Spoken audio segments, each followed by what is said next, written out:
This morning I'd like to start by talking about something that is very near and dear to my heart, and that's baseball. Now, before you groan, roll your eyes, don't worry, I'm not going to get into real technical stuff here. I just want you to picture in your minds generic professional baseball player, whatever that looks like to you. How did this individual become a pro baseball player? He didn't lose his job at Walmart one day and then go looking in the want ads and see that the New York Yankees are hiring for a center fielder and say, oh, I'm going to apply for that position. Doesn't work that way. Players literally have to devote much of their lives from the time they're probably 2 years old up through learning how to first hit a plastic ball off a tee, to honing their skills to being literally one of the best players on the planet. And being the best doesn't happen overnight. They go from t-ball to little league to teeners and junior varsity and then college if they're good enough, and then from college they get drafted hopefully by a major league team, and they go through A-level, rookie ball, A-ball, all these different AA, AAA, till you're finally knocking on the door of the major leagues. Through all this, it takes a long time to go through this whole process. So all that they know how to do is play baseball. Is all that commitment worth it? Well, it's a tough question. It depends on who you ask. But here is the harsh reality, and I did not even realize this until this past week. Of the players who made it to the top of the chart on the screen there and put on a major league uniform, 1 out of 5 is out of the league after one season. 20% don't play more than one season. They go back to the minor leagues, or worse yet, maybe if you have a severe injury, you're back to Walmart bagging groceries and stocking shelves, that kind of thing. Now, if a player does avoid injury and they get, and I don't like using this word, but getting lucky, I don't really like using that word. Guess how long the average career in the big leagues would last? Anyone want to throw out a guess, number of years? 5 years? 5 years is very close. 5.5 seasons. The average big leaguer. You're putting 25 or more years of preparation into maybe 5 years of performing at the highest level. And I find it very interesting, actually, that the average baseball career is very close to the career of the average American pastor. Usually doesn't stay in ministry much more than 5 or 6 years. As an aside, very interesting. It leads to one question this morning. What is a man supposed to do when he finds he cannot effectively play in the big leagues anymore? What should a man, say he's in his early 30s now, what should he do when he can't do what he loves anymore? Something that he has devoted his entire life to. Many guys simply aren't ready to give it up emotionally, even though they know they're ready to do so physically. And it's scary to leave something behind that you love and move on to something completely unknown. Therefore, some men stay on teams as coaches or managers. They figure they've learned a lot through the years, so they have an opportunity to train up the next generation of star players. And by the way, of the 31 men who have managed a big league baseball team this season, all 31 have played professional baseball before, either in the minors, where you still get paid there, minors, or the majors. So playing the game has just about become a prerequisite to becoming a big league manager.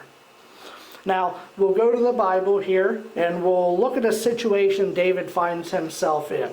He's getting old, and things in 1000 BC, we know are a lot different than they are now. Whereas nowadays, our President of the United States does not personally lead his troops into battle. It was very common back then for a king to lead his troops in that way. This makes it more difficult for the king as he ages, and that's what we'll see today with David. We'll look at 2 Samuel chapter 21, a relatively short passage. We'll look from verses 15 through 21, and the words are on the screen in the New International Version. Once again, there was a battle between the Philistines and Israel. David went down with his men to fight against the Philistines, and he became exhausted. And Ishbi-Benob, one of the descendants of Rapha, whose bronze spearhead weighed 300 shekels, and who was armed with a new sword, said he would kill David. But Abishai, son of Zeruiah, came to David's rescue. He struck the Philistine down and killed him. Then David's men swore to him, saying, "Never again will you go out with us to battle, so that the lamp of Israel will not be extinguished." In the course of time, there was another battle with the Philistines at Gob. At that time, Sibbecai the Hushathite killed Saph, one of the descendants of Rapha. In another battle with the Philistines at Gob, Elhanan, son of Jair the Bethlehemite, killed the brother of Goliath the Gittite, who had a spear with a shaft like a weaver's rod. In still another battle, which took place at Gath, there was a huge man with 6 fingers on each hand and 6 toes on each foot, 24 in all. He also was descended from Rapha. When he taunted Israel, Jonathan, son of Shimeah, David's brother, killed him. May the Lord's blessing be added to the reading and the hearing of his holy word. First thing this morning, I'm going to let the ladies here in on a secret about men. If you weren't listening, that hopefully gets your attention. Charlie's like, don't worry. You know we are outnumbered, right? Yeah. That's why I gotta set the record straight here. Okay, typically when men meet other men for the first time and start talking, do you know the first thing we ask each other? Now, it's usually not cars and sports and women and stuff like that that you might think. Almost always at the top of the list is family life. Are you married? Do you have kids? So forth. And maybe you already know that, for whatever reason about that person. After you get the base, you understand that. We always want to know, what do you do for a living? That's what men want to know about each other. Men typically define themselves by their family and by their occupation. And some might say, I'm a manager, I'm a business owner, I'm a salesman, I'm an electrician, I'm a pastor. That last one usually doesn't hold the prestige of the others because we all know pastors only work 1 day a week. But what does David do now? Whenever he says, I'm a king and I lead my army, but he can't lead his army anymore. This is a crisis he's experiencing. And it's one thing if a man decides on his own initiative to step away from what he's been doing, but it's quite another when he's more or less forced to step down because he can't perform anymore. It hurts the man's ego, and he practically has to learn how to live life all over again.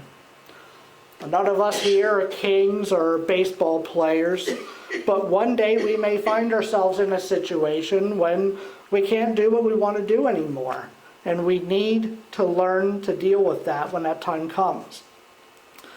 Maybe you've already been down that road in your life, and maybe it's still a struggle for you.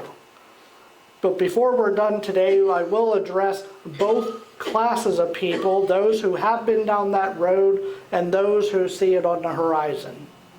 But for now, I want to look at a concern that many have when they have worked so hard for so many years at something that's very dear to them, and then they realize that they have to give up the reins to someone else. People often worry, am I leaving this into good, capable hands? Are these young whippersnappers going to be able to handle everything that I've created here? Maybe you also wonder and think, I don't want to see what I have built being dismantled by people who aren't as good as I was. There can be a little bit of ego involved there, admitted, but it also could simply be genuine concern for the organization going forward. And it's also commonplace at the church. We get used to a pastor, we get comfortable with the style of preaching, the quick wit, all that kind of stuff, handsome looks every Sunday. Not talking about myself. Where was I at here? We get confident that the person can handle the job, but what happens if you can't do it anymore? Are you supposed to trust everything that one pastor has built to some young guy just fresh out of Bible school with no experience? When we start talking like that, we have it all wrong from the beginning. First of all, it's not the pastor that builds the church, it's Jesus Christ. And any pastor who doesn't make that clear isn't fit for the job to begin with. We need to trust that Jesus Christ is monitoring his worldwide universal church, and because the church is the bride of Christ, the Bible calls it that, and therefore Jesus is the husband of his bride. And he certainly has a vested interest in his soon-to-be wife. The thing is, if we have done our jobs, then we shouldn't fear turning it over to the next generation. We see in the passage today that in the heat of battle, if David was at all unsure about the next generation being prepared to take over after he was gone, he doesn't have to be worried at all. David grew tired in the middle of battle, and it almost cost him his life. So if you ask me, this is actually a rather exciting passage in the Bible, because you can imagine there's fierce hand-to-hand conflict and combat going on. Maybe David has to take a breather, and he's there leaning against a boulder, just heaving for his breath. And Abishai, who's one of David's men, notices out of the corner of his eye this Philistine charging towards David, ready to take advantage of the situation and kill him.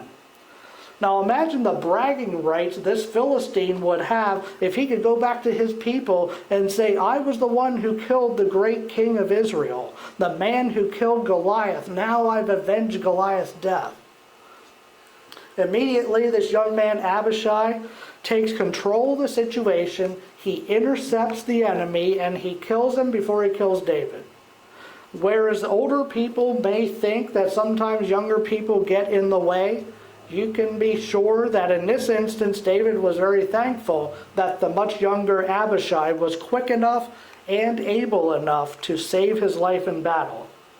And this guy, Abishai, he's a very interesting character study as well. That he happened to be one of David's nephews, and he had been by David's side for a very long time. You may remember a scene back when King Saul was still alive. He was chasing David all throughout the wilderness. And one night David snuck into Saul's camp. There was a deep sleep put over Saul and his men. David took Saul's spear and water jug and took it away, and then he called to him from the other side of the valley. Well, if you remember that instance, David wasn't alone. There was one man with him, and that man was Abishai. Then just last week, we went and talked about Shimei, this scene where he was cursing at David and then comes back later and tries to sort of apologize and at least make sure he doesn't kill him. Who was it who asked David permission to kill Shimei? That was also Abishai. Then if you skip ahead 2 chapters, which we haven't gotten this far yet, but the writer of 2 Samuel will then go back and tell us Abishai was also one of 3 mighty men who, one time when David yearned for just a small, fresh cup of water from the well in Bethlehem, Abishai was one of 3 men who broke through the Philistine line, drew the cup of water out of the well, and brought it safely back to David. And David realized that these men put their lives on the line just so he could have a cup of water, so then he poured it out on the ground as an offering to the Lord. Abishai was one of those men who wasn't scared to go through the Philistine line just for a cup of fresh water. That's the kind of guy he was. He was mighty, he was strong, he was honorable, and he was also young. And through all the time with David, Abishai learned a lot of things. He learned self-control. He learned to honor the Lord's anointed. He learned how to fight from the best, who was David. Now, nowhere along the way can I guarantee you that David held a classroom session and taught Abishai or anyone else what to do. Abishai learned by watching David and by imitating David. And I'm sure that along the way, Abishai learned some things from David that he also shouldn't do. Like, don't be peering at bathing women from your rooftop. That doesn't typically turn out too well. But he certainly learned some good things by observing David as well. What we need to remember is we are always being observed by someone, somewhere. What are people learning when they observe you? School teachers see this quite often. It's such a shame when little children will go into class and they use a curse word that they don't even know what it means. Where did they learn that? Maybe mom, maybe dad, maybe an older sibling, who knows, television. Even in this church, we regularly have a few minors, people who haven't reached the age of 18 yet, some impressionable young minds. Well, guess what? They are learning from each and every one of you every Sunday as well. And they are learning what it means to be a Christian. And one day, they are going to decide for themselves if they are going to also become a Christian believer or not, based partly on what they see other Christians modeling. In the same way, David knew that he was always teaching the people around him, even if not in a formal setting like a classroom. So, as long as he walked the straight and narrow, he knew those around him were going to learn how to act appropriately. And it's quite a responsibility. Now the question is, do you want that responsibility? I think if we're being honest, very few people would jump up quick and say, yeah, give me that responsibility. But it's a responsibility nonetheless. We want to control what other people see of us. Like sort of a teacher who wears a suit and tie for his class from 8 to 3 or 8 to 4, I don't know what time they're in school anymore, Monday through Friday. He doesn't want the class to see on the weekend when he drinks excessively and abuses his wife and children. When people try to live a lie, sooner or later they will get exposed. And fake Christians, even in the church, will probably get exposed at some point too. But the Bible tells us how to avoid the pitfall. It says you simply don't partake from the table of God and the table of demons. Pick a side and you stay there. Even children can typically tell, if given enough information, when a person's being genuine about their faith. Now we presented David and looked at him, and Abishai looked at him a little bit. So for the rest of the time, I want to present to you some practical applications of all that we've talked about to illustrate how relevant the Bible is and how relevant the life of David is. Here's first one. If we have properly invested in the next generation like David did with Abishai, we should not be afraid of turning over the reins to the next generation when the time comes. So often, this is not done. For instance, did you know that the sign of a company, that the sign that a company is doomed to failure is when only one person can do any one task?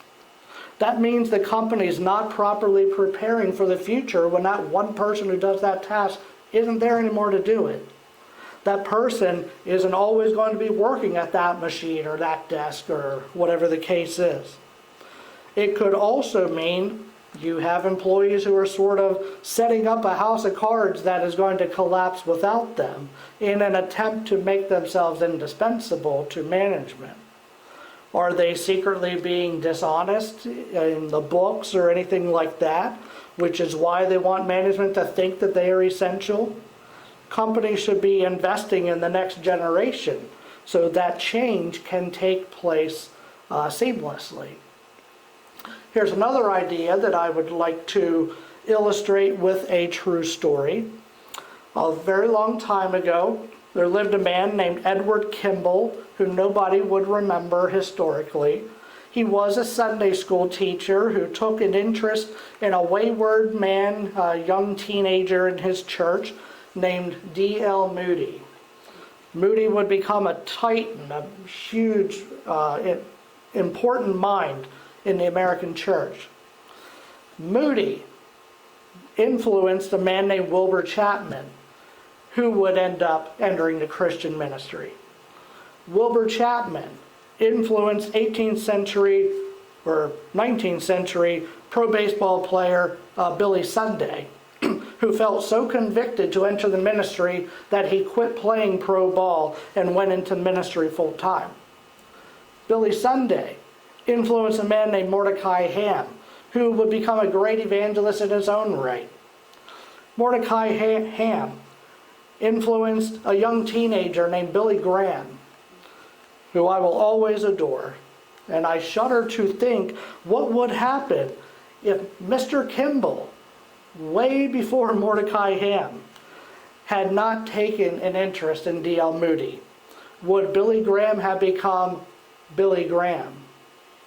It's been said that the church is always just one generation away from extinction, meaning we can't always rest on what we've already done. And the church is constantly a target by the enemy, and it needs to keep cultivating young, godly talent to carry it into the future. Something else to consider is that sometimes, even when it seems like you lost, you still won. That was the story with David. He got tired in the middle of battle. He looked like he lost. If not for Abishai, he was as good as dead. However, it was through David's failure in battle that he saw evidence that he had actually been very successful in training up the next generation. He trained the man who would save his life. And that's actually a very major victory for David.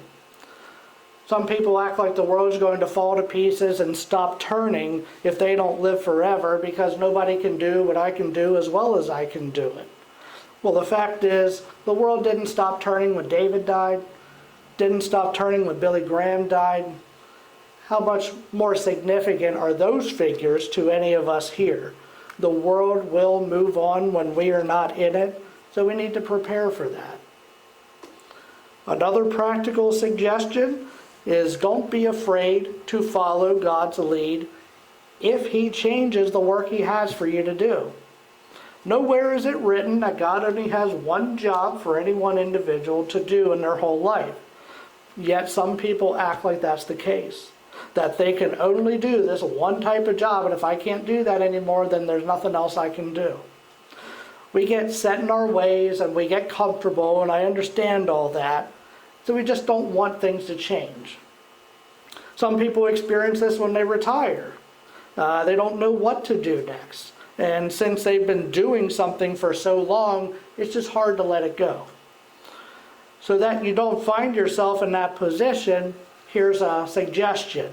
Don't wait until retirement to do other fulfilling work. During their younger years, a lot of people think, when I retire, I'm going to have all this time that I can do this, that, and the other thing. But sometimes when retirement rolls around, we're already set in our ways, and maybe we don't feel like learning something new anymore. That's why we shouldn't wait until we retire to serve God. Do it now.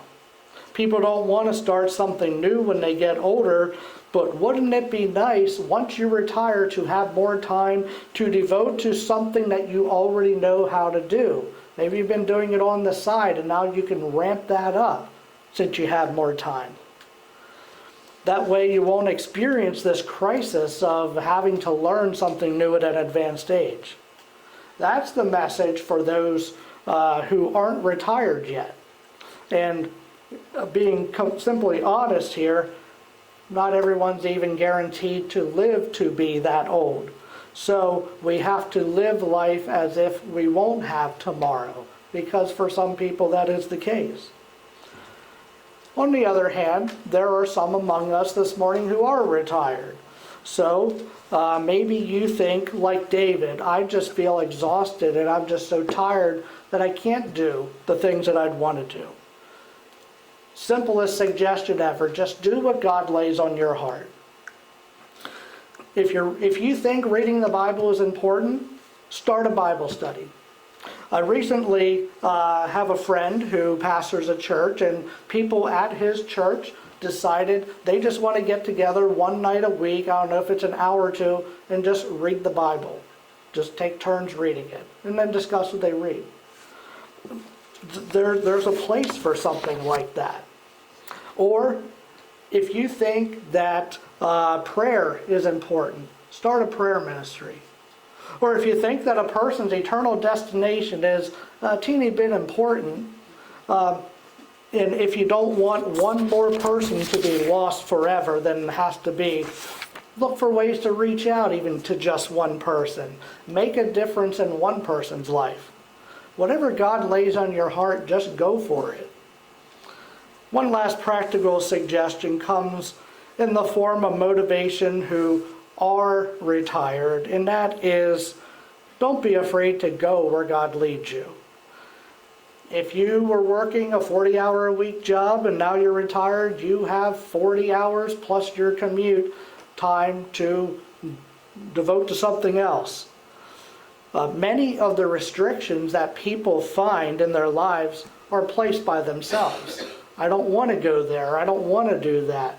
Well, that's a door that God's opened for you, possibly. I hope you can identify, at least on some level, with David. He did work that was extremely important and he was good at it, but one day he learned that he wasn't cut out for it anymore. Thankfully, he invested in others to pick up the slack. Maybe you can think of a person who invested in you. It's a circle of life, and if God gives you enough days in the world, you can be one to invest in someone else to follow you. I'm fortunate to have several people who invested in me, parents of course, some teachers here and there, a couple mentors. It's the changing of the guard. It's someone stepping down and another person stepping up to take their place. If you're walking with God, you can trust that He's watching the changing of the guard so that we have no worries for the future once our job is done. And it's like in the opening example, if you were in the game so long, maybe you don't have to leave. Maybe you just do something different. Maybe you've learned valuable lessons that you can teach to the next generation that they can benefit from, and they can pick up the slack, and you can take the role of coach now rather than player. Christian life is an awful lot like baseball, in that maybe you didn't make the mark on the game in your one season, your cup of coffee in the league, as they say, but maybe your mark is made as a coach. Maybe one day, to use the analogy, a player will mention you in his Hall of Fame speech. But even if that doesn't happen, if you serve God faithfully, we can look forward to something much more significant than being mentioned in a Hall of Fame speech. You can hear God say, "Well done, good and faithful servant." That would be much better, and that's a real goal to shoot for. Let's bow our heads now and close with a word of prayer.